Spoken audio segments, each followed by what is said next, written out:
मेरे पिता supreme bamboo dragon हैं, मेरी माँ नोबल ईगल ड्रैगन है और मैंने एक दुर्लभ बैम्बू ड्रैगन शावक के रूप में पुनर्जन्म लिया है जो सदी में एक बार देखा जाता है। लेकिन मेरे माता पिता हमेशा मुझे मारना चाहते थे, सिर्फ इसीलिए क्योंकि मैं एक जुड़वा अंडे से पैदा हुआ था। ड्रैगन रेस की यह आदत है कि वे एक बार में केवल एक ही बच्चे को पालते हैं और अगर 2 से अधिक अंडे निकलते हैं तो वे खराब दिखने वाले अंडे को खा जाते हैं। हालांकि ड्रैगन माता पिता ने मुझे खाने का विकल्प नहीं चुना, फिर भी उन्होंने मुझे मरने के लिए सबसे खतरनाक मॉन्स्टर डंजन में फेंक दिया। हालांकि जब मैंने फिर से अपनी आंखें खोली तो मैंने पाया कि मैं अभी भी जीवित था, लेकिन मेरी 3 पसलियां टूट गई थीं। मेरे आंतरिक अंगों को भारी नुकसान पहुंचा था और मैं भूख से बहुत कमजोर हो गया था। अगर मैंने जल्दी कुछ नहीं खाया तो मुझे मारने के लिए राक्षसों का इंतजार नहीं करना पड़ेगा, मैं यहाँ भूख से ही मर जाऊंगा। मैं एक बैम्बू ड्रैगन हूँ, भले ही मैं एक दोषपूर्ण जन्म हूँ, लेकिन मेरे पास निगलने की जन्मजात प्रतिभा है। जब तक मैं खा सकता हूँ मैं इसे अपने शरीर को ठीक करने और अपनी रक्त रेखा को मजबूत करने के लिए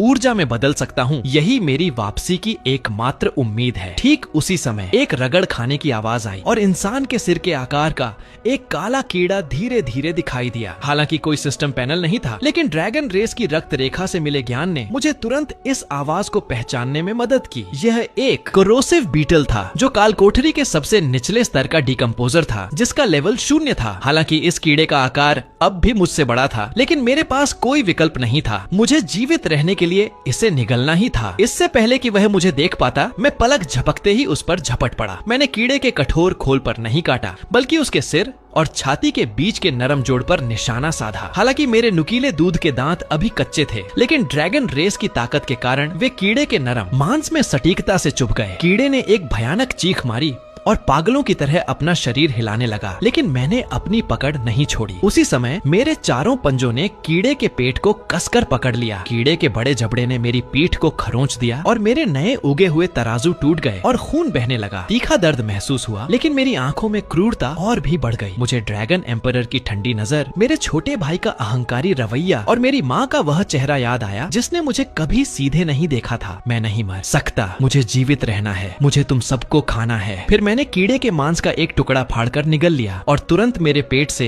एक गर्म ऊर्जा पूरे शरीर में फैलने लगी। वह ऊर्जा थी, मुझे लगा कि मेरी खत्म हो चुकी ताकत वापस आ रही है और मेरी पीठ के घाव से बहता खून तेजी से रुकने लगा। कीड़े का संघर्ष भी कमजोर होता गया और कुछ झटकों के बाद वह पूरी तरह से शांत हो गया। फिर मैंने पागलों की तरह बचा हुआ कीड़े का मांस खाना शुरू कर दिया, लेकिन जब मैं आधा ही खा पाया था तभी जमीन में अचानक जोरदार कंपन होने लगा। मैंने तेजी से अपना सिर उठाया, खतरे का भारी एहसास हुआ। मेरे पीछे एक विशाल आंख मुझे घूर रही थी। जब मैंने उसकी रूपरेखा स्पष्ट रूप से देखी तो मैं डर के मारे सुन्न हो गया। यह एक वयस्क अर्थ ड्रैगन था जो मॉन्स्टर डंजन के मध्य स्तर के शासकों में से एक था। हालांकि उनकी रक्त रेखा ट्रू ड्रैगन जितनी महान नहीं है और उनकी बुद्धि भी कम है, लेकिन उनकी त्वचा मोटी होती है, उनकी रक्षात्मक क्षमता अद्भुत होती है और उनकी ताकत भयानक रूप से अधिक होती है। मेरे लिए अभी यह हार न मानने वाली साक्षात मौत थी। सब खत्म हो गया। मैंने निराशा में अपनी आंखें बंद कर लीं, लेकिन कुछ देर बाद भी मेरी मौत नहीं हुई। मैंने भ्रम में एक आंख खोली और देखा कि उस विशाल अर्थ ड्रैगन ने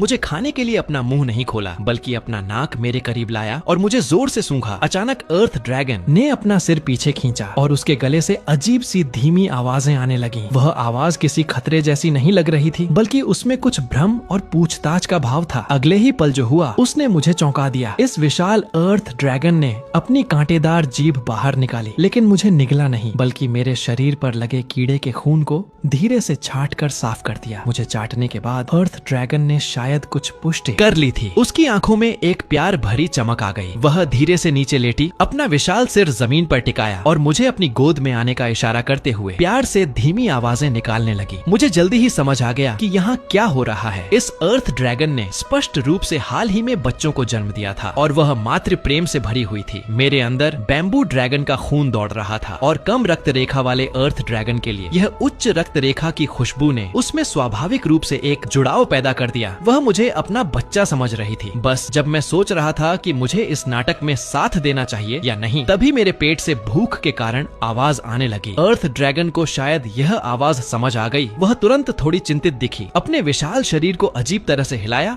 और एक तरफ पलट गई, जिससे उसका पेट दिखने लगा। वहाँ दूध की आकर्षक खुशबू आ रही थी। एक अस्पष्ट मानसिक संकेत सीधे मेरे दिमाग में आया, खाओ। यह कोई भाषा नहीं थी, बल्कि उच्च स्तर के जीवों का आत्मा संचार था। मैंने उस दूधिया सफेद तरल को देखा और निगलने लगा। वह अर्थ ड्रैगन का दूध था, जिसमें पृथ्वी के सार का जीवन तरल भरा हुआ था। मेरे लिए इस समय यह किसी भी खजाने से ज्यादा कीमती पोषण था। मैंने और संकोच नहीं किया और अर्थ ड्रैगन के नरम पेट में सिर डाला और बड़े घूंट पीने लगा। यह ऊर्जा उस कीड़े के खून से 100 गुना अधिक शुद्ध और बेहद सुखद थी। मैं स्पष्ट रूप से महसूस कर सकता था कि मेरे शरीर की क्षतिग्रस्त नसें तेजी से ठीक हो रही हैं। मुझे नहीं पता कि कितना समय बीत गया, लेकिन अंत में मैं और नहीं पी सका। मुझे बहुत तेज नींद आने लगी, जो कि शरीर की गहरी रिकवरी की प्रक्रिया थी। आधी नींद में मैंने महसूस किया कि अर्थ ड्रैगन ने मुझे धीरे से अपने मुंह में उठाया और मुझे गुफा के अंदर गहराई तक ले गई। जल्द ही मुझे सूखी घास से बने एक घोंसले में धीरे से नीचे रख दिया गया। लेकिन जैसे ही मैं नीचे आया, मुझे कुछ शत्रुतापूर्ण नजरें महसूस हुई। घोंसले के कोने में 3 छोटे अर्थ ड्रैगन शावक थे। हालांकि वे बच्चे थे, लेकिन वे अभी मुझसे आकार में बड़े थे। इस समय ये तीनों अर्थ ड्रैगन शावक मुझे एक लाल अजनबी को दुश्मनी की नजर से देख रहे थे। उनमें से सबसे बहादुर छोटे अर्थ ड्रैगन ने मेरे पास आकर मुझे अपने कठोर सिर से टक्कर मारी, जैसे कह रहा हो, भागो यहाँ से, ये मेरा इलाका है। इसके जवाब में मैंने तुरंत अपने दांत दिखाए और पलटवार किया। उस छोटे अर्थ ड्रैगन को स्पष्ट रूप से उम्मीद नहीं थी कि मैं इतना आक्रामक होऊंगा, और वह डरकर पीछे हट गया। तभी अर्थ ड्रैगन माँ ने अपना विशाल सिर आगे बढ़ाया और धीमी आवाज में गुर्राई, जैसे वह अपने उन नासमझ बच्चों को डांट रही हो। उसने अपनी नाक से तीनों अर्थ ड्रैगन शावकों और मुझे एक साथ धकेल दिया। हालांकि तीनों छोटे अर्थ ड्रैगन अनिच्छुक थे, लेकिन माँ के दबदबे के कारण वे केवल मन मारकर अपने शरीर को खिसका पाए और माँ के पेट से सटकर लेट गए, जिससे मुझे बहुत समय बाद सुरक्षा का सुखद एहसास हुआ। मैंने अपनी आंखें बंद कर लीं और मुस्कुराया। चूंकि तुमने मुझे पनाह दी है, इसलिए आज से यही मेरा घर है। जो भी तुम्हें नुकसान पहुँचाने की हिम्मत करेगा, मैं उसे खा जाऊंगा। जब मैं फिर से जागा तो मैंने देखा कि अर्थ ड्रैगन माँ और तीनों शावक जाने के लिए तैयार थे। माँ ने मुझे साथ चलने का इशारा किया। आज बाहर घूमने का दिन था। मॉन्स्टर डंजन में रहने वाले राक्षसों के लिए हालांकि घोंसला सुरक्षित होता है, लेकिन हमेशा अंदर रहने से वे भूखे मर जाएंगे और शावकों को जीवित रहने के कौशल सीखने की जरूरत होती है। छिपी हुई गुफा से बाहर निकलते ही नजारा एकदम से खुल गया। यह एक विशाल भूमिगत गुफा का मैदान था, जिसके ऊपर कई स्टैलेक्टाइट्स उल्टे लटके हुए थे। दूर विशाल काली परछाइयां धुंधली सी हिलती हुई दिखाई दे रही थीं और समय समय पर दिल दहला देने वाली दहाड़ें सुनाई दे रही थीं। मैं जानता था कि मेरी वर्तमान ताकत के हिसाब से अगर मैं अर्थ ड्रैगन माँ से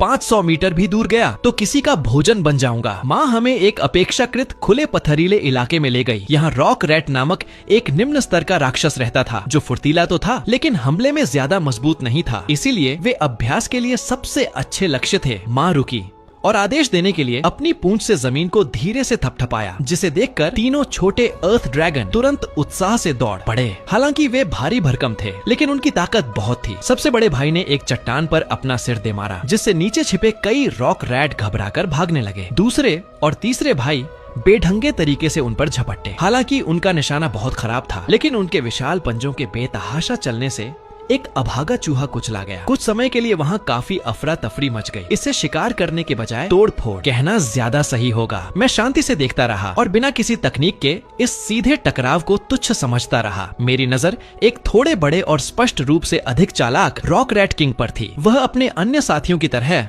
बेतहाशा नहीं भाग रहा था, बल्कि एक कोने में दुबककर तबाही मचा रहे छोटे अर्थ ड्रैगन्स को घूर रहा था और भागने का रास्ता खोज रहा था। जैसे ही सबसे बड़ा भाई दूसरे चूहे का पीछा करने के लिए मुड़ा और उसकी पीठ खाली हो गई, उसी पल वह रॉक रैट किंग हरकत में आ गया। वह जमीन से सटकर तेजी से बाहर निकला। उसका लक्ष्य पीछे की झाड़ियों की ओर था। मेरी आंखें अचानक सिकुड़ गईं। इस पल मेरी आंखों में दुनिया की गति जैसे आधी हो गई। यह कोई भ्रम नहीं था, बल्कि बैम्बू ड्रैगन की रक्त रेखा की प्रतिभा, आई ऑफ टाइम का एक निष्क्रिय प्रभाव था। हालांकि अभी मैं समय को सक्रिय रूप से नियंत्रित नहीं कर सकता, लेकिन अत्यधिक एकाग्रता में मेरी दृष्टि बहुत तेज गति वाली वस्तुओं को भी आसानी से पकड़ सकती है। मैंने रॉक रैट किंग की मांसपेशियों के सिकुड़ने की दिशा देखी और उसके गिरने की जगह का सटीक अनुमान लगा लिया। इससे पहले कि वह झाड़ियों में घुस पाता, मेरा शरीर अचानक उछला और मेरे कच्चे दांतों ने सटीकता से उसकी गर्दन के पीछे रीढ़ की हड्डी पर काट लिया और एक ही झटके में उसे मार डाला। इस पूरी प्रक्रिया में 3 सेकंड से भी कम समय लगा। जब जमीन पर खरोंच मार रहे तीनों छोटे अर्थ ड्रैगन्स को समझ आया कि क्या हुआ है, तो तो उनकी आंखें फटी रह गईं, जैसे वे पहली बार इस बेकार छोटे भाई को पहचान रहे हों। लेकिन ठीक उसी समय एक बदलाव हुआ और चारों ओर पत्थरों की दरारों से रगड़ खाने की एक घनी आवाज आने लगी। माँ,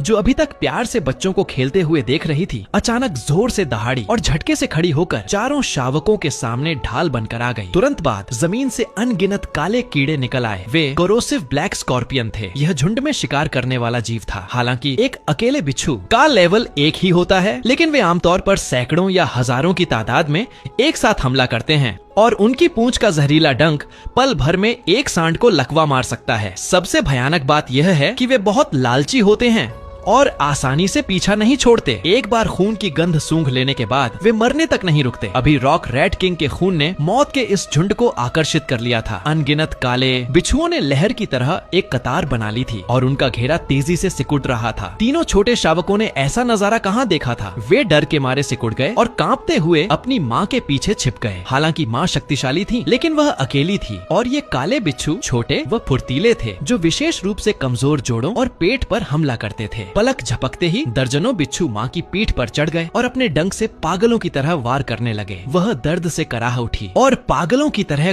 गोल गोल घूमने लगी ताकि अपनी पीठ पर बैठे दुश्मनों को कुचल सके। लेकिन और अधिक बिच्छुओं ने पीछे खड़े शावकों की ओर दौड़ने का मौका पा लिया। मैंने ठंडी निगाहों से इस नजारे को देखा। मेरे आकार के हिसाब से मैं किसी दरार में घुसकर अपनी जान बचा सकता था, लेकिन ये बेवकूफ बड़े भाई निश्चित रूप से मारे जाएंगे। मैंने उस बड़े भाई को देखा जो मुझे अपने नीचे छिपाकर मेरी रक्षा कर रहा था और कांप रहा था, और फिर माँ को देखा जो हमें बचाने के लिए खून से लथपथ हो चुकी थी। मेरी आंखों में अचानक आग जल उठी। मैं बिच्छुओं के झुंड की ओर नहीं दौड़ा, बल्कि थोड़ी दूर पर स्थित एक कमजोर स्टैलेक्टाइट खंभे को देखा। उस खंभे का आधार लगभग खुरच कर खत्म हो चुका था और वह ठीक उस छेद के ऊपर लटका हुआ था जहाँ से झुंड बाहर निकल रहा था। बड़े भाई, उस खंभे को टक्कर मारो। मैंने एक तीखी दहाड़ लगाई। हालांकि बड़ा भाई जटिल भाषा नहीं समझ सकता था, लेकिन उसने मेरी आंखों का इशारा समझ लिया। उसने दहाड़ मारी, अपना सिर नीचे किया और अपनी पूरी ताकत लगाकर मेरे बताए दिशा में एक जंगली हमला कर दिया। एक जोरदार आवाज के साथ खंभे का कमजोर आधार टूट गया और दसियों टन भारी स्टैलेक्टाइट गिर पड़ा, जो ठीक उस निकास द्वार पर गिरा जहां झुंड सबसे घना था। सैकड़ों काले बिच्छू तुरंत कुचलकर मांस के लोथड़े में बदल गए और पीछे से आ रहे बिच्छुओं का रास्ता भी इस अचानक हुए पतन के कारण बंद हो गया। घेरे में एक बड़ा छेद दिखाई दिया। भागो! मैंने फिर से दहाड़ लगाई। माँ ने मौका पाकर अपने शरीर से बिच्छुओं को झटक दिया और हम चारों को लेकर अपने इलाके की ओर भागने लगी। जल्द ही उस मुठभेड़ को 1 महीना बीत चुका था। इस 1 महीने में मैंने इस इलाके में पागलों की तरह शिकार किया। हालांकि मेरे शरीर का आकार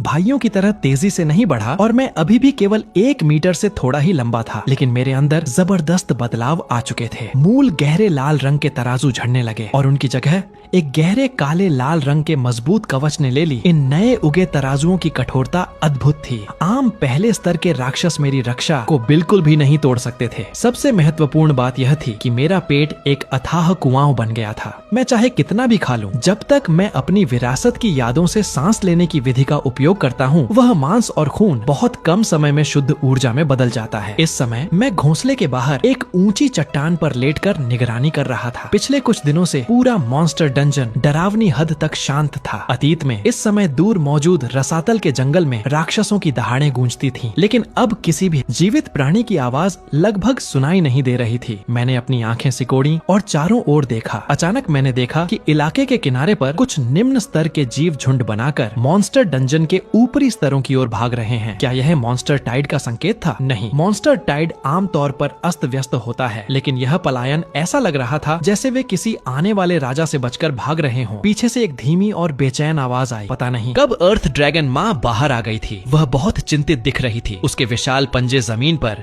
बेचैनी से खरोंच रहे थे। एक सांस लेने वाले राक्षस के रूप में वह जमीन के कंपन के प्रति सबसे अधिक संवेदनशील थी। उसने महसूस कर लिया था कि कोई चीज इस इलाके में घुसपैठ कर रही है और वह एक बेहद विशाल और भयानक अस्तित्व था। अचानक अर्थ ड्रैगन माँ ने घोंसले की दिशा में दहाड़ लगाई, जिससे गहरी नींद में सो रहे तीनों छोटे अर्थ ड्रैगन तुरंत उठकर वहां से जाने की तैयारी करने लगे। एक वयस्क मैड लायन, जिसके पास तीसरे स्तर के चरम की ताकत थी, अचानक वहां आ गया। लेकिन इस समय एक जमाने का यह राजसी शासक बहुत दयनीय लग रहा था। वह अपनी जान बचाकर भाग रहा था। इस तीसरे स्तर के शासक का कोई पीछा कर रहा था। घबराहट में अंधाधुंध भागता हुआ वह मैड लायन सीधे अर्थ ड्रैगन माँ के इलाके में घुस आया। अत्यधिक घबराहट और दर्द में होने के कारण उसकी आंखें पूरी तरह से लाल हो चुकी थीं। वह पागलपन की स्थिति में था। जब उसने अपने सामने अर्थ ड्रैगन परिवार को देखा तो उसकी पहली प्रतिक्रिया रास्ता बदलने की नहीं थी, बल्कि अपना गुस्सा निकालने के लिए मारने की इच्छा थी। मैड लायन ने दहाड़ते हुए हमला कर दिया और अर्थ ड्रैगन माँ ने भी एक दृढ़ दहाड़ लगाई। भागो, अपने छोटे भाइयों को ले जाओ। उसका विशाल शरीर तेजी से आगे बढ़ा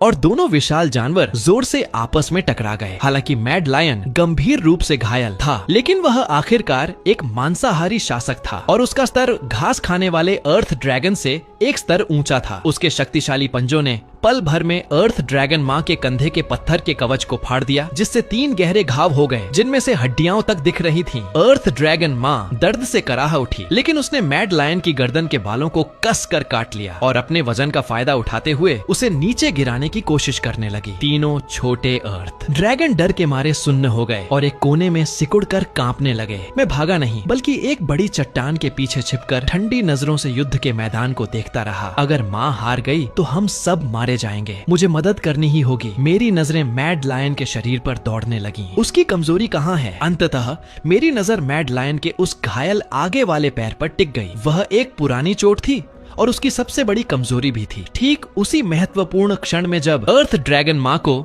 मैड लायन ने नीचे दबा लिया था और उसके नुकीले दांत माँ के गले को काटने ही वाले थे, मैं तेजी से बाहर कूदा। मेरा लक्ष्य बिल्कुल स्पष्ट था। मैंने हवा में अपना मुंह खोला, अपने नुकीले दांत दिखाए और सटीकता के साथ मैड लायन के टूटे हुए पैर के घाव पर जोर से काट लिया। भयानक दर्द ने तुरंत मैड लायन की नसों को झकझोर दिया, जिससे उसकी हरकतों में एक जानलेवा रुकावट आ गई। अर्थ ड्रैगन माँ ने इस सुनहरे मौके का फायदा उठाया और एक भारी हथौड़े जैसी अपनी पूंछ से मैड लायन के सिर पर जोरदार प्रहार किया। इसके बाद जमीन से नुकीले पत्थर के कांटे निकले और मैड लायन के नरम पेट को आर पार कर गए। लड़ाई खत्म हो गई थी। मैड लायन का विशाल शरीर जोरदार आवाज के साथ गिर पड़ा, कुछ बार फड़फड़ाया और फिर शांत हो गया। हम जीत गए थे। अर्थ ड्रैगन माँ जोर जोर से हाँफ रही थी और उसका शरीर घावों से भरा था, लेकिन उसकी आंखों में मौत से बचने की खुशी और मेरे लिए हैरानी थी। उसने अपना सिर नीचे किया और प्यार से मेरा सिर चाटा। मैंने माँ के इस प्यार का जवाब नहीं दिया, बल्कि उस दिशा में घूरता रहा जहाँ से मैड लायन भाग कर आया था। मैड लायन मर चुका था, लेकिन वह मुख्य अपराधी जिसने मैड लायन को भागने पर मजबूर किया था अभी भी वहीं था। तभी अंधेरे में से एक आकृति बाहर निकली। वह ड्रैगन या शेर जैसा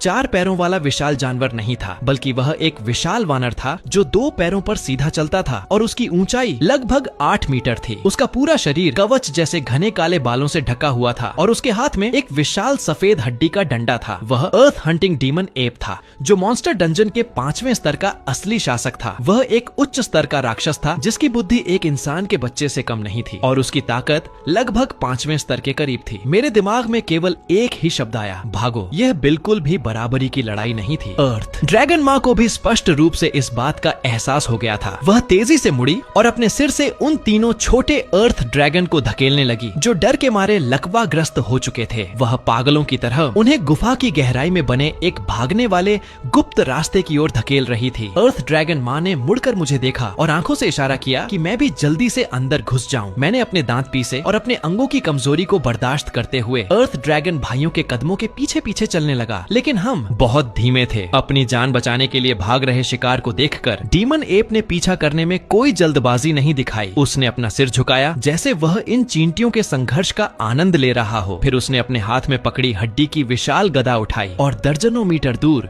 गुफा की छत पर लापरवाही से एक प्रहार किया। पूरी चट्टानी छत तुरंत ढह गई और सैकड़ों टन भारी पत्थर जोरदार आवाज के साथ नीचे गिरे, जो भागने वाले उस रास्ते के प्रवेश द्वार पर बिल्कुल सटीकता से गिरे। बचने का एकमात्र रास्ता बंद हो गया था। मैं हवा के दबाव से जमीन पर गिर पड़ा और मेरा मुंह धूल से भर गया। जब मैंने अपना सिर उठाया तो मेरा दिल पूरी तरह से बैठ गया। आगे डीमन एप था और पीछे एक बंद रास्ता। यह एक बर्तन में फंसे कछुए जैसी मौत की स्थिति थी। डीमन एप ने मजाकिया अंदाज में एक धीमी हंसी बिखेरी। वह धीरे धीरे उस मैड लायन की लाश के पास गया जिससे अभी भी गर्मी निकल रही थी। डीमन एप ने अपना विशाल काला हाथ बढ़ाया, मैड लायन को पकड़ा और फिर उसे अपने मुंह में ठूंसकर बड़े बड़े टुकड़ों में चबाने लगा। खाते समय वह अपनी खूनी आंखों से कोने में सिकुड़े हुए अर्थ ड्रैगन परिवार को घूर रहा था। मौत का इंतजार करने की यह प्रक्रिया मौत से भी ज्यादा दर्दनाक थी। तीनों छोटे अर्थ ड्रैगन पूरी तरह से टूट चुके थे। दूसरे और तीसरे भाई ने अपना सिर मिट्टी में छिपा लिया था और बाहर आने की हिम्मत नहीं कर पा रहे थे। केवल सबसे बड़ा भाई, हालांकि वह पूरी तरह से कांप रहा था, फिर भी मुश्किल से अपने शरीर को खड़ा रखकर अपने दोनों छोटे भाइयों के सामने ढाल बनकर खड़ा था। मैड लायन के साथ अभी हुई लड़ाई में अर्थ ड्रैगन माँ का पत्थर का कवच पहले ही टूट चुका था और उसकी शारीरिक ताकत व जादुई ऊर्जा अपनी सीमा तक पहुंच चुकी थी। फिर भी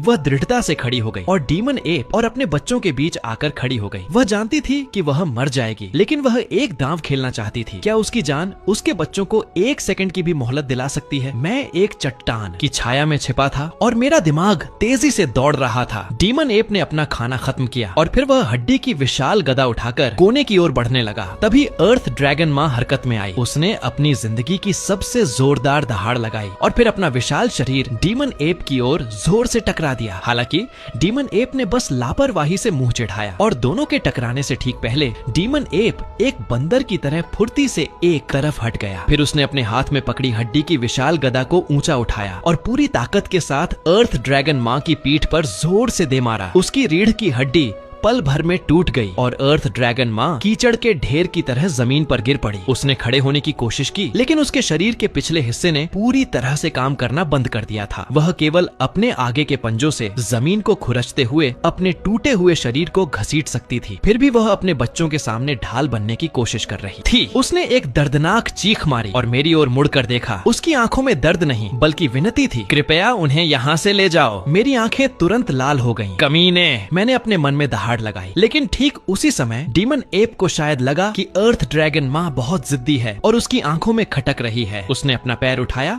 और अर्थ ड्रैगन माँ के सिर पर रख दिया। उसके सिर को मिट्टी में दबा दिया। फिर उसकी नजरें माँ को पार करते हुए पीछे खड़े उन 3 मोटे और कोमल छोटे अर्थ ड्रैगन्स पर पड़ी। उसने अपना मुंह खोला और अपने पीले दांत दिखाए और अपना हाथ बढ़ाकर सबसे बड़े आकार वाले अर्थ ड्रैगन भाई को पकड़ने की कोशिश की। बड़ा भाई हालांकि डरा हुआ था, लेकिन उस पल वह पीछे नहीं हटा बल्कि बेढंगे तरीके से अपना मुंह खोलकर डीमन एप की उंगली को काटने के लिए लपका। लेकिन यह निस्संदेह बेअसर था। डीमन एप ने बस अपनी उंगली से एक हल्का सा झटका दिया और अर्थ ड्रैगन बड़े भाई का सिर तरबूज की तरह फट गया। कोई चीख नहीं, कोई संघर्ष नहीं। वह बड़ा बेवकूफ जो हमेशा मुझे टक्कर मारना पसंद करता था, लेकिन हमेशा मेरे लिए सबसे अच्छा मांस छोड़ता था, वह बस एक बिना सिर की लाश में बदल गया। उस पल दुनिया जैसे थम सी गई। मैं उस गिरती हुई लाश को और बगल में खड़े डर से सुन्न दूसरे और तीसरे भाई को बेतहाशा घूरता रहा। तुरंत बाद डीमन एप के हाथ ने दूसरे भाई को पकड़ लिया। एक छोटी सी दर्दनाक चीख गूंजी और दूसरे भाई को सीधे कुचलकर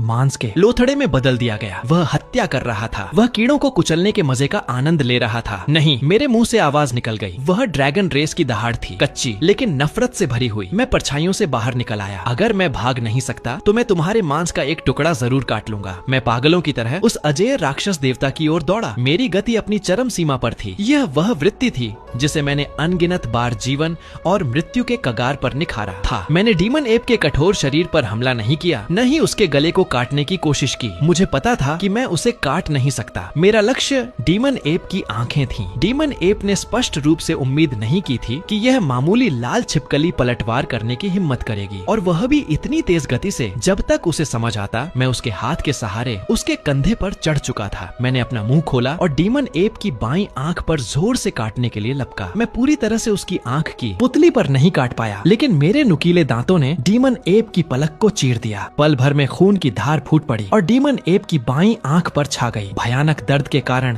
डीमन एप ने एक आसमान फाड़ देने वाली दहाड़ लगाई। वह गुस्से से पागल हो गया और उसने अपना विशाल हाथ उठाया और मच्छर मारने की तरह अपने ही कंधे पर जोर से थप्पड़ मारा। मैंने हवा के दबाव को महसूस किया और छिपने की कोशिश की, लेकिन हवा में मुझे कोई सहारा नहीं मिला। वह विशाल हाथ मुझ पर जोर से पड़ा, जैसे किसी तेज रफ्तार ट्रेन ने मुझे सामने से टक्कर मार दी हो। मुझे लगा जैसे मेरे सारे आंतरिक अंग उस पल अपनी जगह से खिसक गए हों और मेरे शरीर की सारी हड्डियां टूट गई हों। मैं हवा में उड़ता हुआ गया, जोर से चट्टान से टकराया और जमीन पर गिरकर कई बार लुढ़कने के बाद रुका। मैंने अपना मुंह खोला और आंतरिक अंगों के टुकड़ों के साथ खून की एक बड़ी उल्टी की। मैं अब उठ नहीं पा रहा था। मेरी रीढ़ की हड्डी शायद टूट गई थी। मेरे पिछले पैरों ने पूरी तरह से काम करना बंद कर दिया था और मेरी दृष्टि धुंधली होने लगी थी। दुनिया खून जैसी लाल हो गई थी। यह ताकत का अंतर था, महज एक थप्पड़। दूर खड़ा डीमन एप अपनी खून बहती आंख को पकड़े हुए था। डीमन एप ने मुझे मारने में कोई जल्दबाजी नहीं दिखाई। वह उस छोटे से जीव को धीरे धीरे तड़पाना चाहता था जिसने उसकी आंख को घायल करने की हिम्मत की थी। वह अपनी हड्डी की गदा पकड़े कदम दर कदम मेरी ओर बढ़ने लगा। लेकिन ठीक उसी समय वह अर्थ ड्रैगन माँ, जिसे मिट्टी में कुचल दिया गया था और जिसकी रीढ़ टूट गई थी, पता नहीं कहां से आई, ताकत के कारण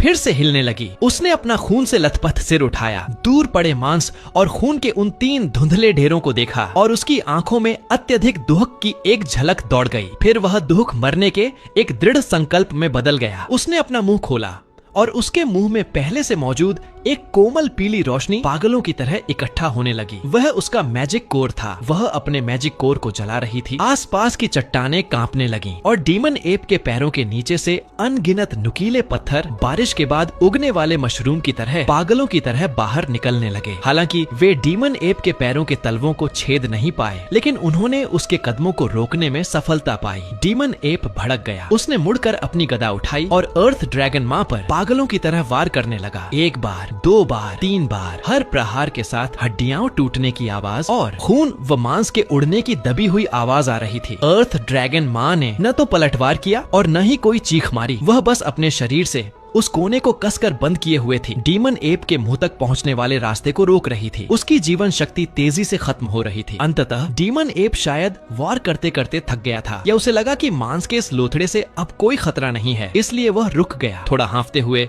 उसने अपनी आंख से खून पोंछा और अपनी ताकत वापस पाने के लिए वहीं खड़ा हो गया। अभी के गए पागलपन भरे हमलों और आंखों की चोट के कारण उसे भी कुछ पल के आराम की जरूरत थी। इस छोटे से अंतराल का फायदा उठाते हुए अर्थ ड्रैगन माँ ने मुश्किल से अपना सिर मोड़ा और थोड़ी दूर जमीन पर लकवाग्रस्त पड़े मुझे देखा। उसका आधा सिर पहले ही पिचक चुका था। वह जानी पहचानी मानसिक तरंग एक बार फिर मेरे दिमाग में आई। अर्थ ड्रैगन माँ ने पूछा, बच्चे क्या वे ठीक हैं? वह उन 3 छोटे अर्थ ड्रैगन्स की बात कर रही थी जो अब तक मांस के लोथड़े बन चुके थे। अभी जब उसका सिर मिट्टी में दबा था तो उसने वह नजारा नहीं देखा था, या यूं कहें कि वह उस नजारे पर विश्वास नहीं करना चाहती थी। मेरा दिल जोर से धड़क उठा। इस क्रूर दुनिया में यह आखिरी कोमलता थी। मैंने जमीन पर बिखरे उस मांस को देखा, अपने गले में आ रहे खून के स्वाद को जबरदस्ती रोका और मानसिक शक्ति से जवाब दिया, वे बहुत अच्छे हैं, वे बस बेहोश हो गए हैं। जब तुम जागोगी तो वे भी जाग जाएंगे। यह मेरी जिंदगी का सबसे भद्दा झूठ था, लेकिन अर्थ ड्रैगन माँ ने इस पर विश्वास करना चुना। यह अच्छी बात है। उसकी सांसें कमजोर होती जा रही थीं और वह मानसिक तरंग खाली और दूर की लगने लगी। बच्चे, मैं जानती हूँ कि तुम यहाँ के नहीं हो, तुम हमसे अलग हो, लेकिन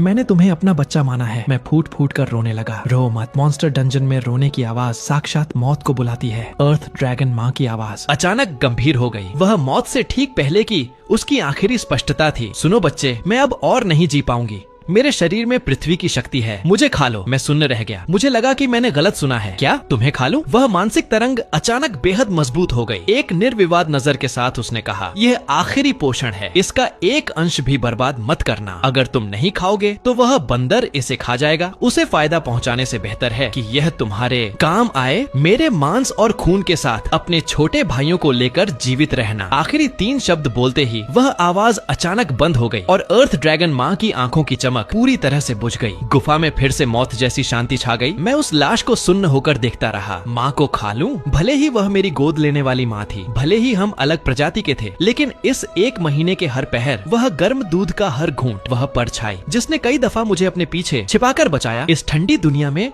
वही मेरा एकमात्र घर था। अपने ही परिवार को खा लूं? मैं अचानक हंसने लगा। क्या यही ड्रैगन रेस का श्राप है? क्या यही मॉन्स्टर डंजन का सच है? अगर नहीं खाया तो मौत। दूर डीमन एप ने अपनी सांसें वापस पा ली थी। उसने अपनी हड्डी की गदा घुमाई और एक क्रूर मुस्कान के साथ पलटा। इस आखिरी छोटे जीव को खत्म करने की तैयारी में मैंने हंसना बंद कर दिया। सिर उठाकर डीमन एप को देखा। मेरी आंखों में अब कोई भावना नहीं बची थी। माँ, तुम सही कह रही थी, खाना बर्बाद करना शर्मनाक है। मैंने भयानक दर्द सहा और आहिस्ता से रेंगते हुए अर्थ ड्रैगन माँ की लाश की ओर बढ़ा। अपना मुंह खोला और डीमन एप के खून से सने अपने नुकीले दांत दिखाए। जब यह कमीनी दुनिया हमें जीने नहीं दे रही तो मैं अपने दुख को खा जाऊंगा, अपनी दया को निगल लूंगा दूंगा, अपनी कमजोरी को खत्म कर दूंगा और फिर तुम जैसे दोगले बंदर को त्वचा और हड्डियों समेत चबाकर निगल जाऊंगा। मैंने अर्थ ड्रैगन माँ के टूटे हुए शरीर पर जोर से काटा। जैसे ही मांस और खून मेरे मुंह में गया, एक अभूतपूर्व और विशाल ऊर्जा पृथ्वी की तेज गंध के साथ मेरे शरीर में धमाके की तरह फूट पड़ी। मेरा विकास शुरू हो गया। दूर खड़ा डीमन एप इस नाटक को रोकने की जल्दबाजी में नहीं था। उसकी विकृत सोच में शिकार को आपस में लड़ते और अपनों को खाते हुए देखना एक परम आनंद था। उसने यहाँ तक कि बड़ी दिलचस्पी से जमीन से एक छोटे अर्थ ड्रैगन के मांस का लोथड़ा उठाया और उसे स्नैक की तरह अपने मुंह में ठूंस लिया। इसने पल भर में मेरी समझदारी को नष्ट कर दिया। बहुत गर्मी लग रही थी। अर्थ ड्रैगन एक पृथ्वी तत्व का राक्षस है जिसके मांस और खून में भारी पृथ्वी ऊर्जा भरी होती है, जबकि मैं एक बैम्बू ड्रैगन आग और समय का प्रतिनिधित्व करता हूँ। जब मिट्टी आग से मिली तो कोई विरोध नहीं हुआ, बल्कि ऐसा लगा जैसे फटने वाले ज्वालामुखी पर चट्टान की एक मोटी परत बिछा दी गई हो। जितना अधिक दबाव उतना ही भयंकर विस्फोट। मैंने अचानक खाना बंद कर दिया और एक दर्दनाक चीख मारी। मुझे लगा कि मेरे शरीर की हर नस फूल कर फट रही है। तुरंत बाद मेरे पूरे शरीर को ढकने वाले गहरे लाल रंग के तराजू बदलने लगे और वे पृथ्वी की शक्ति और आग के संलयन उत्पाद मैग्मा बोन आर्मर में बदल गए। मेरे शरीर का आकार भी तेजी से बढ़ने लगा। 1 मीटर, 2 मीटर, 3 मीटर। इस पल में कोई ट्रू ड्रैगन नहीं था, बल्कि नर्क से निकला एक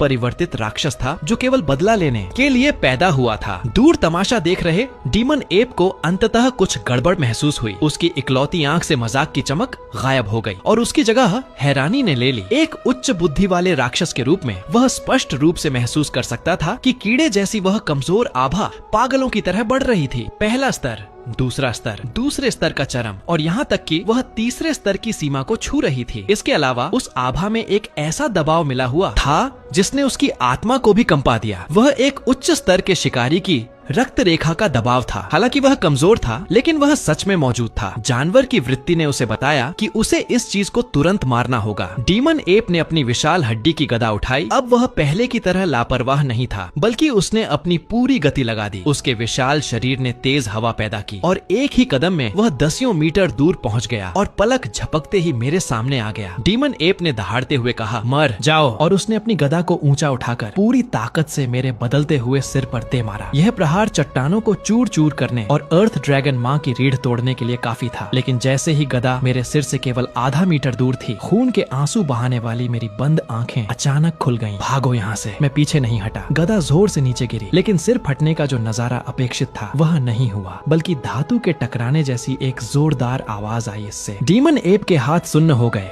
और वह लगभग अपना हथियार छोड़ बैठा। मेरी पीठ पर अभी उगे हड्डियों के कांटे किसी जीवित चीज की तरह तुरंत जुड़ गए और उबलती हुई लावा ऊर्जा के साथ मिलकर एक अर्धवृत्ताकार मैग्मा शील्ड बना लिया। यह अर्थ ड्रैगन का प्राकृतिक कौशल था, लेकिन बैम्बू ड्रैगन की रक्त रेखा द्वारा बदले जाने के बाद यह अब केवल एक बचाव नहीं था, बल्कि बेहद उच्च तापमान वाला एक ऐसा कवच था जो हमलावर को ही नुकसान पहुंचाता था। डीमन एप के हाथ में मौजूद गदा आखिरकार हड्डी की बनी थी। हजारों डिग्री गर्म मैग्मा शील्ड से टकराते ही संपर्क वाली जगह तुरंत काली हो गई और कार्बन में बदलकर उसमें से तीखा सफेद धुआं निकलने लगा। डीमन एप दर्द से चिल्लाया और उल्टे झटके से 2 कदम पीछे हट गया। अपने हाथ में पकड़े हथियार को अविश्वास से देखने लगा। धूल छंट गई और मैं उठकर खड़ा हो गया। इस समय मेरे शरीर की लंबाई 3.5 मीटर हो चुकी थी और मेरा पूरा शरीर काले और लाल रंग के भारी कवच से ढका हुआ था। मैं अर्थ ड्रैगन माँ की लाश के बगल में खड़ा था, अपना सिर नीचे करके अपने नए और ताकत से भरे पंजों को देख रहा था। वह कमजोरी का एहसास गायब हो गया था और उसकी जगह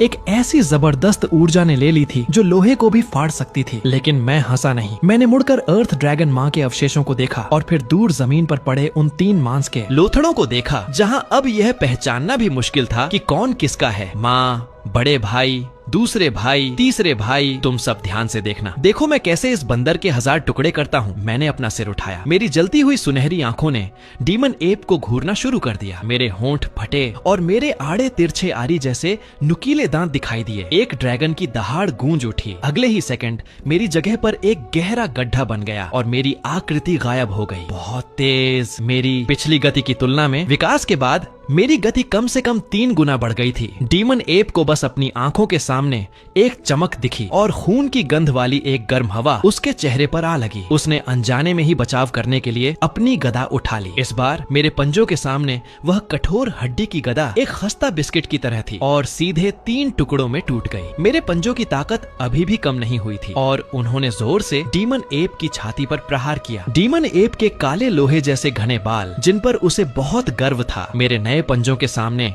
फटे चिथड़ों की तरह साबित हुए। एक गहरा घाव तुरंत फट गया जिसमें से हड्डियां तक दिख रही थीं। इससे पहले कि खून बाहर निकल पाता, मेरे पंजों के उच्च तापमान के कारण वह तुरंत भाप बनकर उड़ गया। डीमन एप दर्द से पागल हो गया। उसने कभी नहीं सोचा था कि शिकारी और शिकार की भूमिकाएं इतनी जल्दी बदल जाएंगी। गुस्से में आकर उसने टूटी हुई हड्डी की गदा फेंक दी और अपनी 2 विशाल मुट्ठियों को बारिश की बूंदों की तरह मुझ पर बरसाने लगा। आओ, मैंने तो पीछे हटा और न ही मैंने छिपने की कोशिश की। अब मेरे पास अर्थ ड्रैगन की रक्षा और बैम्बू ड्रैगन की ताकत थी। मैं सामने से इस बंदर के घमंड को चूर चूर कर दूंगा। डीमन एप के भारी मुक्कों ने मुझ पर प्रहार किया जिससे मेरे कुछ तराजू टूट गए। हालांकि उस झटके से मेरे मुंह से खून निकल आया, लेकिन मुझे इसकी बिल्कुल भी परवाह नहीं थी। एक पागल कुत्ते की तरह मैं डीमन एप से कसकर लिपट गया। अगर तुम मुझे एक मुक्का मारोगे तो मैं तुम्हारा एक टुकड़ा मांस फाड़ लूंगा। ये सबसे आदिम और खूनी लड़ाई थी। जल्द ही युद्ध का मैदान एक कसाई खाने में बदल गया। अर्थ हंटिंग डीमन एप जोर जोर से हांफते हुए कुछ कदम पीछे हट गया। उसकी आंखों के भाव बदल चुके थे, शुरुआत की क्रूरता से लेकर गुस्से तक, और अब उसे डर लगने लगा था। डीमन एप का एक कान फट चुका था, उसकी छाती खून से लथपथ थी और यहाँ तक कि उसके पहले से घायल बाएं पैर पर भी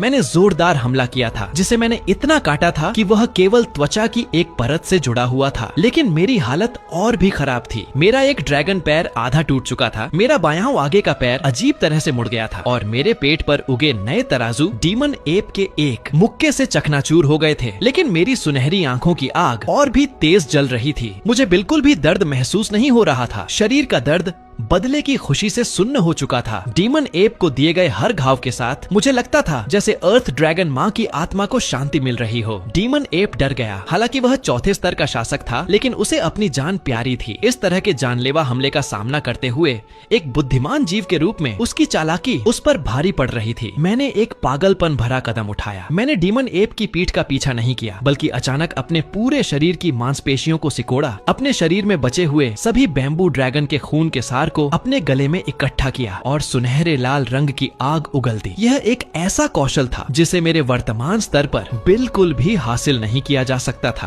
बैम्बू ड्रैगन्स ब्रेथ। हालांकि यह केवल आग की एक शुरुआती लपट थी और आसमान को जलाने वाले स्तर से बहुत दूर थी, लेकिन इस अंधेरी और नम काल कोठरी में रहने वाले जीवों के लिए यह सबसे भयानक दुश्मन था। आग सीधे डीमन एप पर नहीं लगी, बल्कि उसने डीमन एप के शरीर के घने बालों में आग लगा दी, जो ग्रीस और खून से सने हुए थे। लपटें तुरंत भड़क उठीं और डीमन एप पलक झपकते ही एक विशाल आग के गोले में बदल गया। त्वचा के जलने के भयंकर दर्द ने उसे पूरी तरह से पागल कर दिया। वह चीखता हुआ आग बुझाने की कोशिश में पागलों की तरह जमीन पर लौटने लगा। लेकिन बैम्बू ड्रैगन की आभा से जुड़ी यह आग किसी श्राप की तरह थी जिसे बिल्कुल भी बुझाया नहीं जा सकता था। यही सही समय था। मैंने जमीन पर लौटते हुए उस आग के बंदर को देखा और मेरी आंखों में एक ठंडी चमक आ गई। मैं आगे बढ़ा, लेकिन मैंने डीमन एप के महत्वपूर्ण अंगों पर हमला नहीं किया, बल्कि चीखने के कारण खुले हुए उसके खूनी मुंह पर निशाना साधा। अभी इसी मुंह ने मेरे भाइयों को खाया था और मेरी माँ का मजाक उड़ाया था। दहाड़ते हुए मैं सीधे डीमन एप की छाती पर कूद गया। इसे खोलो। मेरे दोनों आगे के पंजों ने डीमन एप के ऊपरी और निचले जबड़े को कसकर पकड़ लिया। अपनी विस्फोटक ताकत के सहारे मैंने उस मुंह को उसकी सीमा तक जबरदस्ती फाड़ दिया। डीमन एप की आंखें डर के मारे फटी रह गईं। मुझे इतने करीब देखकर वह मेरे हाथों को काटना चाहता था, लेकिन मैंने उसे बिल्कुल मौका नहीं दिया। मेरी पूंछ, जिस पर उल्का पिंड के हथौड़े जैसे हड्डियों के कांटे लगे थे, अचानक ऊपर उठी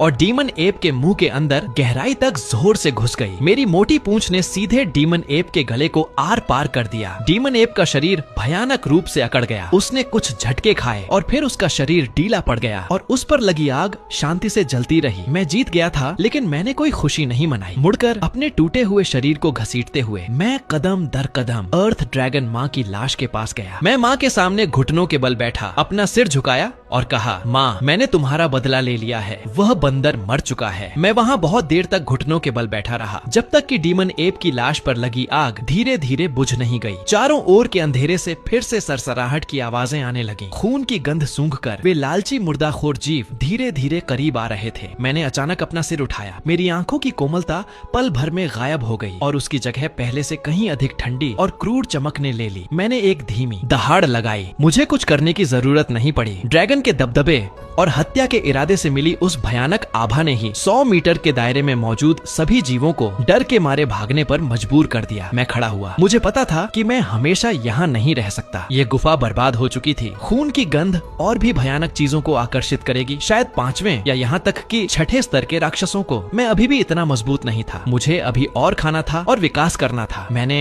अर्थ ड्रैगन माँ के अवशेषों को देखा। मैं उन्हें उन कीड़ों के लिए नहीं छोड़ सकता था। मैंने एक गहरी सांस ली और अपना अंतिम निर्णय लिया। मैंने अपना मुंह खोला और उस अधूरे काम को जारी रखा। इस बार मैं न तो रोया और न ही हिचकिचाया, क्योंकि मैं जानता था कि यह केवल भोजन नहीं था, यह माँ का मेरे साथ आगे बढ़ने का तरीका था। जब मैंने आखिरी हड्डी निगली तो मुझे अपना शरीर फिर से गर्म होता हुआ महसूस हुआ। मेरी पीठ के घाव तेजी से भर गए और वह मगमा बोन आर्मर और भी मोटा तथा गहरा हो गया। फिर मैं डीमन एप की लाश की ओर बढ़ा। इस चौथे स्तर के शासक का मांस और खून भी एक बेहतरीन पोषण था। मैं अपने दुश्मन की लाश पर लेट गया और बड़े बड़े टुकड़े फाड़कर खाने लगा। खाते समय मैंने गुफा के ऊपर अंधेरी खाई के प्रवेश द्वार को देखा। वह रास्ता काल कोठरी के ऊपरी स्तरों की ओर जाता था और उस पौराणिक सतह की ओर भी, जहां वह शानदार ड्रैगन पैलेस स्थित था। मैंने अपने मन में चुपचाप उस नाम को दोहराया, ड्रैगन एम्परर आउक्यू। मेरा इंतजार करना। चूंकि तुमने मुझे नर्क में फेंक दिया है तो मैं इस नर्क को ही स्वर्ग तक ले आऊंगा। मांस का आखिरी निवाला खाने के बाद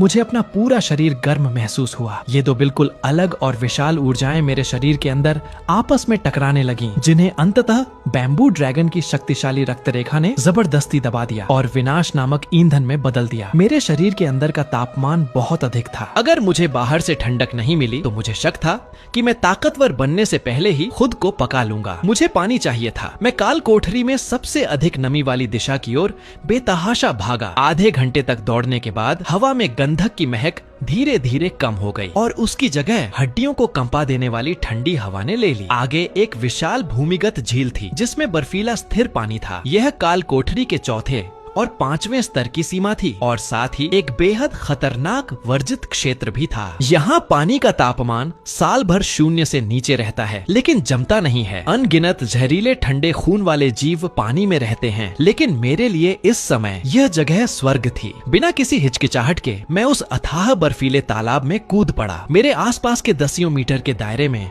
झील का पानी तुरंत उबलने लगा। मैंने पानी में राहत भरी एक दहाड़ लगाई और मेरे शरीर के अंदर की बेचैनी आखिरकार शांत हो गई। मैंने उन दोनों विशाल ऊर्जाओं को व्यवस्थित रूप से अवशोषित करना शुरू कर दिया। मैं गोता लगा रहा था। जितना गहरा मैं गया, पानी का तापमान उतना ही कम होता गया और पानी का दबाव उतना ही बढ़ता गया। मुझे लगा कि पानी के दबाव के कारण मेरी हड्डियां और भी घातक होती जा रही हैं। हालांकि मॉन्स्टर डंजन में कोई मुफ्त का स्नान घर नहीं था। जब मैं अपनी आंखें बंद करके इस दुर्लभ शीतलन समय का आनंद ले रहा था, तब गहरी झील के तल पर कई गहरी नीली रोशनी के बिंदु चुपचाप चमकने लगे वे आंखें थीं। कोल्ड पूल बोन स्नेक की आंखें। ये तीसरे स्तर के चरम पर पहुंच चुके पानी के तत्व वाले राक्षस थे जो झुंड में रहते थे। उनका पूरा शरीर पारदर्शी उपास्थि कार्टिलेज से बना था। केवल रीढ़ की हड्डी ही गहरे सफेद रंग की कठोर हड्डी थी। वे पानी में अत्यधिक जहरीले बर्फ के कांटे छोड़ने में माहिर थे और इस जल क्षेत्र के पूर्ण शासक थे। उन्होंने गर्मी के स्रोत को सूंघ लिया था। जल्द ही पानी में शांत तरंगें फैलने लगीं। 10 मीटर से अधिक लंबी 7 कोल्ड पूल बोन स्नेक ने मुझे चुपचाप चारों ओर से घेर लिया। वे बहुत चालाक थीं। उन्होंने सीधे हमला नहीं किया, बल्कि पहले अपना मुंह खोलकर झर उगला। ये जहर पानी में तेजी से फैल गया और पल भर में मेरे आसपास के पानी को एक अत्यधिक जहरीले मौत के क्षेत्र में बदल दिया। मैंने अचानक अपनी आंखें खोली। मेरे नहाने में खलल डालने की सजा मौत है। मैंने उस जहर से बचने की कोशिश नहीं की। इसके बजाय मेरे शरीर के काले और लाल तराजू अचानक खुल गए और तराजुओं के नीचे की मैग्मा रेखाएं अचानक चकाचौंध करने वाली लाल रोशनी से चमक उठी। यह मेरी जन्मजात क्षमता body temperature rise and boiling power थी। मुझे केंद्र मानकर 10 मीटर के दायरे में पानी का तापमान 1 सेकंड के भीतर 0 से कई 100 डिग्री तक पहुंच गया। वह अत्यधिक जहरीला तरल मेरी त्वचा को छूने से पहले ही उच्च तापमान के कारण विघटित होकर वाष्पित हो गया और हानिरहित निकास गैस में बदल गया। वहीं चुपके से हमला करने की कोशिश कर रही उन 7 कोल्ड पूल बोन स्नेक्स पर तुरंत तबाही आ गई। अत्यधिक ठंड की आदि इन सांपों के लिए यह अचानक बढ़ा हुआ उच्च तापमान नर्क के समान था। पानी में उनकी दर्दनाक चीखें गंदे बुलबुले की कतारों में बदल गईं और उच्च तापमान के तहत उनकी उपास्थि वाली त्वचा तेजी से सड़ने लगी। हालांकि मैं जमीन की तरह पानी में उतना फुर्तीला नहीं था, लेकिन मेरे पास मेरी पूंछ थी। अर्थ ड्रैगन की शक्ति से जुड़ी वह मोटी पूंछ पागलों की तरह हिली और मुझे पानी में एक लाल परछाई की तरह खींच ले गई। मैंने एक बोन स्नेक की कमजोरी पर काट लिया और फिर सीधे उस बोन स्नेक के शरीर में गर्म ड्रैगन्स ब्रेथ भर दी। पल भर में वह बोन स्नेक एक भुने हुए सांप में बदल गई। बाकी बची 6 बोन स्नेक डर के मारे पागल हो गईं। उन्होंने ऐसा राक्षस कभी नहीं देखा था जो पानी के अंदर भी आग उगल सकता हो। वे भागना चाहती थीं, लेकिन मैं इन खुद चलकर आई बर्फीली स्नैक्स को कैसे जाने दे सकता था। मुझे अपने शरीर की गर्मी को बेअसर करने के लिए बहुत सारे पानी के तत्व वाले मैजिक कोर्स की जरूरत थी। गहरे पानी में मौत का खेल शुरू हो गया। यह पूरी तरह से एक तरफा नरसंहार था। 5 मिनट बाद झील पर छाई धुंध धीरे धीरे छंट गई और मैं पानी फाड़कर बाहर निकला। मेरे मुंह में आखिरी बोन स्नेक की लाश थी, जिसे मैंने स्पाइसी स्टिक्स की तरह 2-3 बार चबाकर निगल लिया। इस समय मेरी शक्ल में फिर से थोड़ा बदलाव आया था। अत्यधिक ठंड और अत्यधिक गर्मी के प्रभाव से मेरे शरीर का कवच अब खुरदरा काला लाल नहीं रहा, बल्कि यह और अधिक चिकना व कसा हुआ हो गया था, जो एक गहरे ऑब्सीडियन जैसा दिख रहा था। केवल जब मैं ताकत लगाता था तो तराजुओं के बीच से गहरे लाल रंग की मैग्मा की रोशनी निकलती थी। सबसे महत्वपूर्ण बात यह थी कि मेरी पीठ पर हड्डियों के कांटों के बीच हल्की नीली रेखाएं दिखाई देने लगी थीं। यह पानी के नीचे सांस लेने और तापमान को नियंत्रित करने की क्षमता थी, जो मैंने बहुत सारी कोल्ड पूल बोन स्नेक खाने के बाद हासिल की थी। अब से आग और पानी दोनों मुझे नुकसान नहीं पहुंचा सकते, मैंने डकार ली। एक बार जब मैं इन ऊर्जाओं को पचा लूंगा तो मैं 5वें स्तर की सीमा को भी छू सकता हूँ। लेकिन मैं राहत महसूस नहीं कर पाया, क्योंकि जैसे ही मैं किनारे पर पहुंचा, मेरी तेज इंद्रियों ने एक बेहद बेमेल गंध पकड़ ली। यह राक्षसों की बदबू नहीं थी, यह ग्रीस, धातु, पसीने और किसी तरह के सस्ते मसाले की मिली जुली गंध थी। पहले कभी एक इंसान होने के नाते मैं इस गंध से बहुत अच्छी तरह वाकिफ था। यह इंसानों की गंध थी। मैंने अपना सिर नीचे किया और किनारे पर मिट्टी को देखा। राक्षसों के बिखरे हुए पैरों के निशानों के बीच जूते के तलवों के स्पष्ट निशान छपे हुए थे। एडवेंचरर्स! मेरी आंखों में तुरंत ठंडक आ गई। यह मॉन्स्टर डंजन का निचला स्तर था। आम इंसान कभी यहाँ नहीं पहुँच सकते थे। जो लोग यहाँ आ सकते थे वे निश्चित रूप से पूरी तरह से हथियारों से लैस संभ्रांत दस्ते होंगे। वे यहाँ क्या करने आए थे? मुझे डीमन एप की वह लाश याद आई जिसे मैंने आधा खाकर कुछ किलोमीटर दूर छोड़ दिया था। मुसीबत आ गई थी। मुझे राक्षसों से डर नहीं लगता। राक्षस सीधे होते हैं, जिसके पास ताकत है उसी का राज चलता है। लेकिन मुझे इंसानों से डर लगता है। इंसानों की चालाकी, उनके जाल, उनके जादुई स्क्रॉल और उनके पीछे खड़ी अंतहीन ताकतें इस दुनिया की सबसे भयानक चीजें हैं। मैंने अपना सिर उठाया और उस दिशा में देखा जहां पैरों के निशान जा रहे थे। ये अर्थ ड्रैगन के घोंसले की दिशा थी और वही जगह थी जहां से मैं अभी अभी निकला था। चूंकि तुम आ ही गए हो तो अब वापस मत जाना। इस काल कोठरी में केवल एक ही शिकारी हो सकता है। उसी समय दूसरी तरफ एडवेंचरर जैक अपने हाथ में एक जादुई चमकती छड़ी पकड़े अपने सामने का नजारा देखकर पीला पड़ गया था। वह एक अनुभवी सिल्वर रैंक थीफ था जो अनगिनत बार काल कोठरी में जा चुका था और जिसने कई घिनौने नजारे देखे थे, लेकिन उसके सामने के नजारे ने फिर भी उसका पेट पलट दिया। उनके सामने खाली जगह पर एक विशाल कंकाल पड़ा था। वह अर्थ हंटिंग डीमन एप का कंकाल था, लेकिन यह कंकाल बहुत साफ था। उस पर मांस का एक कतरा भी नहीं बचा था। जैक ने थूक निकला और कांपती आवाज में कहा, कैप्टन, घटना स्थल के निशानों के विश्लेषण के अनुसार 4थे स्तर के चरम वाले इस अर्थ हंटिंग डीमन एप को बेरहमी से मारा गया है और ऐसा लगता है कि हत्यारे ने इसे खा लिया है। यहाँ तक कि हड्डियां भी नहीं छोड़ी हैं। जैक के पीछे सोने के क्रिस्टल का कवच पहने एक लंबा आदमी खड़ा था। वह इस दस्ते का कैप्टन रेमंड था, जो एक गोल्ड रैंक बर्जर्कर था। रेमंड ने भौहें सिकोड़ी और जमीन पर जले हुए काले निशानों और उच्च तापमान से जलने के निशानों को छूकर देखा। क्या यह कोई 5वें स्तर का लावा बेहीमत हो सकता है? उसने कहा। ऐसा नहीं लगता। पास ही काले चोगे में लिपटा एक मैजिशियन आगे आया। उसके हाथ में एक क्रिस्टल बॉल थी जो उस समय चकाचौंध करने वाली लाल रोशनी से चमक रही थी। यहाँ बचे हुए आग के तत्व बेहद अस्थिर हैं और इनमें एक बहुत ही प्राचीन और महान आभा है। मैजिशियन ने अपना सिर उठाया और उसकी आंखों में लालच की चमक दिखाई दी।